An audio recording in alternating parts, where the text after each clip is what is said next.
ఇప్పుడు ఒక బస్ ఎక్కాలంటే మొగోడు పోయి బస్ ఎక్కాలంటే ఆడలతోటి భయపడుతున్నాడు. ఒక స్కూల్ పిల్లలు ఒక ఎగ్జామ్ ఉంటది. ఎగ్జామ్ ఉన్నప్పుడు బస్ మొత్తం నిండిపోయి పోయి బస్ మీద కూర్చుంటారు. కేబుల్ మీద కూర్చుంటారు పోరగాళ్ళు బ్యాగులు వేసుకొని. వాళ్ళ పడతాడు. ఇక్కడ నుండి తోలుతాం. హన్మకొండకో జనగాంకో ఎక్కడైనా తోలుతాం. మరి మా కొడుకు చదువుకుంటానని. ఆ బస్సు దొరకలే. సీట్ లేదు. వెనక పోయి నిలబడదు. పుసుకుని జారి పడితే వాడు చచ్చుడే కదా.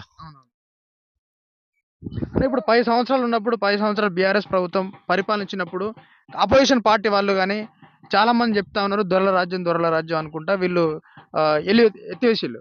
సో ఇప్పుడు రెడ్ల రాజ్యం వచ్చిందని అనుకోవచ్చా మళ్ళీ? రెడ్డిల రాజ్యం వచ్చింది కదండి. రెడ్డిల రాజ్యం వచ్చింది. రెడ్డి రాజ్యం అప్పుడు దొరల రాజ్యం ఉండి ఇప్పుడు రెడ్డిల రాజ్యం వచ్చింది. రెడ్డి రాజ్యం మామూలు కాదు. ఒక చిన్న రైతుకు చిన్న మానవునికి చిన్న ఈయనకి ఏం చేస్తారంటే వాళ్ళు మొత్తం ఒత్తి పడేస్తారు. వాళ్ళ రాజ్యం రెడ్డి వరకే చూసుకుంటారు వాళ్ళు. కానీ ఇప్పుడు మంచిగా ఇప్పుడు చాలా పేదోడు ఉన్నాడు. వానికి గుడిసె